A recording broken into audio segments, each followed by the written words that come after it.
Thank you for your interest in this briefing for Forest and Wood Products Australia's Forestry Research Program. I'm Jodie Mason, Head of Forest Research at Forest and Wood Products Australia.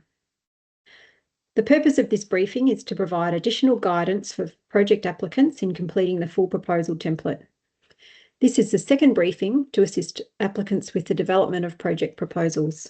The previous recording is available on our website and contains greater detail on FWPA, its strategic plan, objectives, investment plans, and priority topics. Project applicants are strongly advised to view that one in conjunction with this presentation. Please note that this briefing is specific to the Forestry Research Program, which addresses forestry research, development, and extension priorities. Any questions you have after this briefing can be submitted via a link at the bottom of the FWPA January 2025 Forest Research Program page on FWPA's website. I'll also provide the link at the end of this briefing. FWPA is one of 15 Rural Research and Development Corporations, or RDCs, that were established in 1989 to drive innovative research for primary industries. Some other RDCs you might be familiar with are Wine Australia, Meat and Livestock Australia, Port Innovation, and Dairy Australia. FWPA is funded by industry member levies and the Australian Government. It has its own board of directors and is governed by the Australian Charities and Not-for-Profits Commission Act. Forestry research project outcomes are intended to improve productivity, reduce risk, loss and cost, and rebuild technical capacity.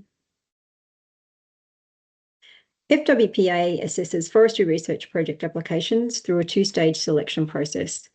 The first stage is the submission of a concept note that provides high-level information about the proposed project, including rationale, estimated budget, alignment with FWPA investment plans, and linkages to other projects.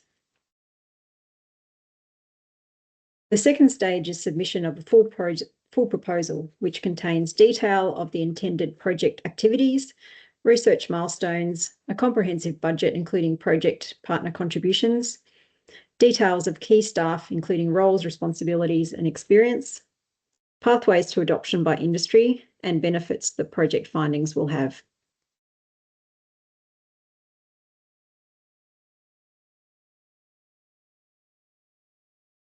This year we have an additional field in the full proposal template, which is about impact of the proposed research.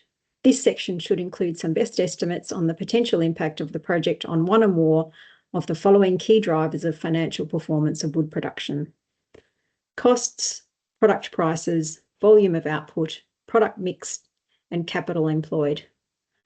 Alternatively, applicants can provide some quantitative estimates on how implementing the project findings may reduce the risk of adverse impacts on wood production cost and profit drivers, or provide some quantitative estimates on how implementing the R&D may impact on some strategic imperative of the industry, such as social licence to operate. Please encourage and enable the industry partners to drive the preparation of this part of the proposal, which may lead to modifying the proposal so as to better focus on the industry opportunities. Industry partners may also be able to provide data or estimates of the impact of implementing R&D findings and on the cost of implementing the R&D findings. This slide includes some specific examples of descriptions of expected impact, such as the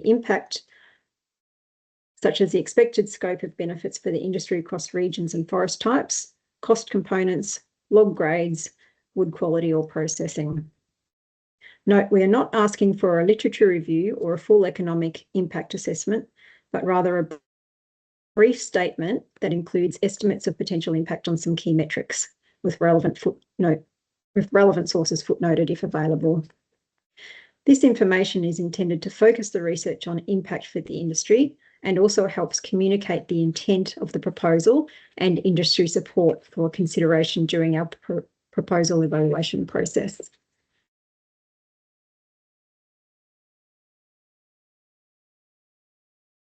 In terms of the budget, please note that now, in a change to previous years, there is no need to include an FWPA project management fee in your budgets.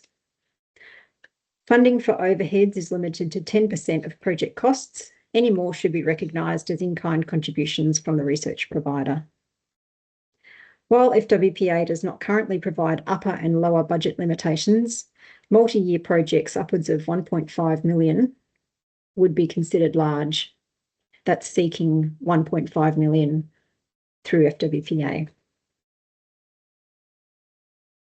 In addition to the written submission, FWPA requests that all submissions are accompanied by a 2 to 3 minute video, which explains the aims, objectives, and outcomes of the project and how it will benefit Australian forest growers.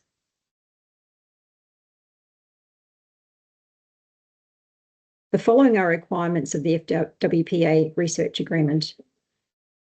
In conjunction with submitting the draft final report, researchers are required to present a webinar to FWPA grower members to provide opportunity for grower feedback and raise awareness of the project outcomes. FWPA can help organising this when the time comes. At the same time, the researcher must also provide a succinct summary of the key findings of the research project, including outputs and outcomes expressed in non-technical language in a form that's suitable for publication. At the same time, the researcher must also provide images related to the project for general communication purposes. Researcher must acknowledge FWPA and its funding of the research project in any publication or presentation. If you have any questions, they can be submitted via FWPA's website at the bottom of the January 2025 Forestry Research Program page. Thank you all for your time and interest in this information, and we look forward to the opportunity to work with you in the future.